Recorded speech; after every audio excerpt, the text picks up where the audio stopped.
तो आज मैं बना रही हूँ चूड़ा की लाई और ये तिल के लड्डू। तो इसी तरह से आप भी बनाइएगा। तो चलिए मेरे साथ बनाना शुरू करते हैं। तो तिल के लड्डू के लिए मैं तिल ले लिया है, 250 ग्राम है। तो चलिए इसे पहले भून लेते हैं।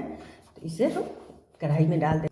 तो कढ़ाई हमारा गर्म हो चुका है, मैंने पहले से ही रख दिया। तो एक साथ नहीं डालेंगे, आधा डालेंगे, 2 पार्ट में इसको भूनेंगे। इसको लो टू मीडियम फ्लेम पे भी इसे लगातार चलाते हुए इसे गोल्डन होने तक भूनना है। इसे कच्चा नहीं रखना है, इसे एकदम गोल्डन करना है। तो चलिए भून लेते हैं, उसके बाद हम दिखाएं। तो तिल को हमें इतना ही गोल्डन करना है और ये हमारा हो चुका है। तो चलिए हम इसे निकाल लेते हैं बाउल में। फिर इसी में दूसरा बैल डाल देते हैं, इसको भी इसी तरह से भून लेते हैं। एक साथ बहुत सारा नहीं डालना है, जितना कम कम करके थोड़ा थोड़ा करके भुनिएगा उतना अच्छे से ये भुनेगा। एक एक दाना भुनेगा तो आपका जो तिल का लड्डू है एकदम अच्छे से बनेगा और अच्छे समय तक ये आप स्टोर करके रख सकते हैं। तो हमारा ये बैच भी हो चुका है। इसे मैंने ये एकदम गोल्डन नहीं किया है क्योंकि ये अपने हीट पे भी थोड़ी देर के बाद हो जाता है। तो इतना ही आपको भूनना है। इसका कलर देखिए मैंने कैसा निकाला था और कैसा हो गया। इसी तरह से हो जाएगा और इसी तरह से हमें चाहिए भी। साथ ही मैं बना रही हूँ चूड़े का लाई। तो ये मेरी माँ बनाती थी, तो मैंने सीखा था माँ से, तो वही आपके साथ शेयर कर रही हूँ। तो चलिए ये मैंने 800 ग्राम चूड़ा ले लिया है। हमारे तरफ इसे चूड़ा ही बोलते हैं, आपकी तरफ क्या बोलते हैं बोलिएगा। कई जगह इसे पोहा भी बोलते हैं। तो चलिए इसके लिए हम सबसे पहले इसको भून लेते हैं। तो पैन हमारा गर्म है, उसमें डाल देते हैं चूड़ा। तो चूड़ा भी एकदम थोड़ा थोड़ा करके भूनना है, एकदम से ज़्यादा नहीं डाल देना है। ये पफ हो जाएगा अपने आप। थोड़ा देर अगर भूनिएगा तो ये फूटने लगेगा। फिर इसके लाई बहुत ही अच्छे बनते हैं और मैं आपको भून के दिखाती हूँ। तो चूड़ा हमारा भून चुका है, हमें इतना ही भूनना है, इससे ज़्यादा नहीं भूनना है। इसमें मैंने ना घी तेल कुछ नहीं डाला, ऐसे ही सूखा भूनना है आपको। तो चलिए ये हो गया है, तो इसको हम ट्रांसफ़र कर लेते हैं। तो चलिए इसको ट्रांसफ़र कर लेते हैं। इसको ऐसे निकाल लेना है। तो इसी तरह से दूसरा बैच हम भून लेते हैं। सभी चूड़े को इसी तरह से हमको भूनना है। फिर भून लेते हैं, फिर उसके बाद हम आपको दिखाएंगे कि भूनने के बाद चूड़ा कैसा हुआ है। तो सारे चूड़े को मैंने भून लिया है। तो भूनने के बाद देखिए अभी बहुत गर्म है, ऐसे ही भूनना है, इतना ही, इससे ज़्यादा डार्क नहीं करना है, इतना ही भूनना है। तो चलिए इसका आगे का प्रोसेस हम शुरू करते हैं। अगर आपके पास ऐसा बड़ा सा डगरा हो तो आप इसमें इसको साफ कर सकते हैं, क्योंकि भूनने के बाद इसमें नीचे देखिए ये काला काला आ गया है। और अगर ना हो तो इस तरह से भी आप कर सकते हैं, ऐसे सारे निकल जाते हैं इस तरह से छानने से। तो ये मुंह में बालू जैसा नहीं लगेगा, एकदम बिल्कुल ये साफ हो गया। देखिए इस तरह से सारे को हम छान लेते हैं। अगर आपके पास ये बड़ा सा डगरा हो तो थाली में भी आप ऐसे कर सकते हैं। मेरे पास है तो मैं इसी में इसको झाड़ लेती हूँ। तो पैन मैंने चढ़ा दिया, पैन गर्म हो गया, इसमें डाल देते हैं थोड़ा सा पानी, एकदम थोड़ा सा। और साथ ही डाल देती हूँ गुड़। तो गुड़ थोड़ा ज़्यादा ही डालिएगा। गुड़ थोड़ा ज़्यादा डालने से क्या होता है, इसकी जो क्रंचीनेस है ना वो बरकरार रहती है। आप महीने 2 महीने के लिए इसे स्टोर कर सकते हैं। और गुड़ अगर कम हो गया ना तो ये 10 दिन के बाद भुरभुरा सा हो जाएगा, तो फिर खाने में अच्छा नहीं लगेगा। तो चलिए इसे मेल्ट कर लेते हैं। तो गुड़ हमारा मेल्ट हो चुका है। तो चलिए डाल देते हैं उसमें थोड़ा सा घी, ज़्यादा नहीं, एकदम थोड़ा सा, ताकि इसकी चिकनाहट जो है बरकरार रहे और बनाने में सेब भी अच्छा है। इसे हम कुछ देर के लिए और भूनेंगे इसे। ये हमारा गुड़ अभी हुआ नहीं है।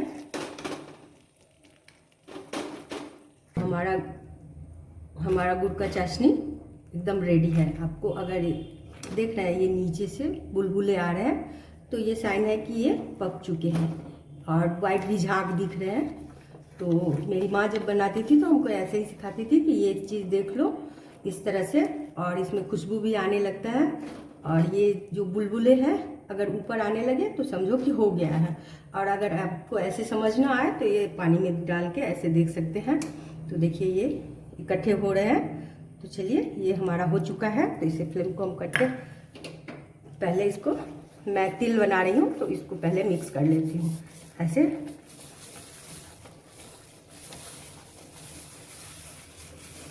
ऐसे थोड़ा थोड़ा करके डालते जाना है एक हाथ से। आप ये अकेले इजीली बना सकते हैं, कोई दूसरे तीसरे की ज़रूरत नहीं पड़ेगी। आप कितना सा भी बनाते, मेरी माँ बहुत सारा बनाती थी और अकेले ही बना लेती थी। इस तरह से मैंने भी सीख लिया है, तो मैं भी अकेले ही बहुत सारा बना लेती हूँ। तो गुड़ मैंने बोला था कि थोड़ा ज़्यादा डाला है, तो इसलिए क्योंकि लंबे समय तक इसे स्टोर करके आप रख सकते हैं और ये एकदम फ्रेश रहेगा। महीने 2 महीने के लिए भी रख सकते हैं। एयर टाइट कंटेनर में बंद करके रख दीजिए, आराम से निकाल के बच्चे सब खाते रहते हैं और एकदम बिल्कुल नहीं लगता कि ये 1-1.5 महीने पुराने बने हुए हैं।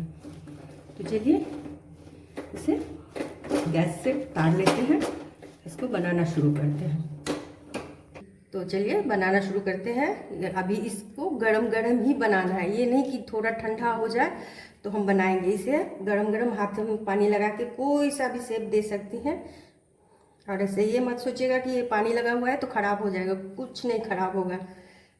आप इसे किसी तरह से भी बना सकते हैं, गोल गोल लड्डू, कोई डिजाइन कुछ भी दे सकते हैं इस तरह से। मेरी माँ जब बनाती थी तो हम लोग बैठ के छोटे भाई बहन सब देखते रहते थे। तो इसी तरह से मैंने भी सीख लिया है, तो मैं भी आप लोगों के साथ वही शेयर कर रही हूँ। और अकेले आप ढेर सारा बना सकती हैं, ये नहीं कि किसी की हेल्प लें, कोई ज़रूरत नहीं पड़ेगी। तो वही पैन मैंने ले लिया है, तो उसमें डाल देते हैं थोड़ा सा पानी, एकदम थोड़ा सा। और गुड़ मैंने ले लिया, ग्राम से देखिए तो ये 350 ग्राम गुड़ होगा, 400 ग्राम के आसपास है। तो गुड़ मैं जैसे कि मैंने पहले भी बोला था कि जब भी हम कुछ मीठा बनाते हैं तो थोड़ा सा ये चूड़ा या मुरमुरे का या तिल का तो गुड़ थोड़ा सा ज़्यादा दीजिएगा, तो ये लंबे समय तक एकदम इसकी क्रंचीनेस बरकरार रहती है, नहीं तो ये भुरभुरा जैसा हो जाता है। तो इसे चलिए हम मेल्ट कर लेते हैं। गुड़ हमारा मेल्ट हो चुका है, तो चलिए इसमें भी डाल देते हैं थोड़ा सा घी। ये ऑप्शनल है, आप चाहे तो डाल सकते हैं, नहीं तो बिना घी का भी बना सकते हैं, एकदम आराम से बन जाता है, कोई प्रॉब्लम नहीं। मेरी माँ तो नहीं डालती थी, लेकिन मैं थोड़ा सा डाल देती। तो गुड़ हमारा हो ही चुका है, इसे कुछ सेकंड के लिए हम और भूनेंगे।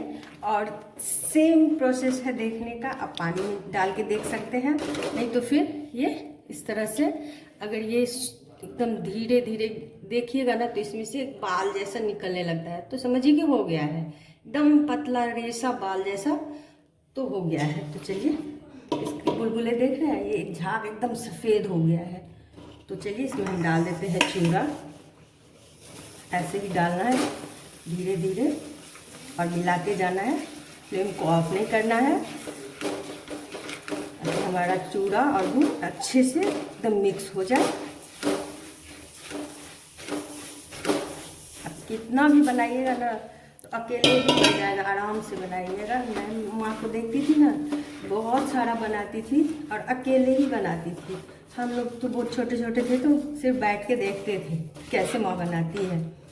देखते देखते सब सीख गए, तो वही मैं आपके साथ शेयर कर रही हूँ, ताकि आप अगर घर में अकेले हैं तो आपको किसी की हेल्प की ज़रूरत नहीं पड़ेगी, आप अकेले इजीली बना सकते हैं। तो इसको अच्छे से पहले मिक्स कर लेना है।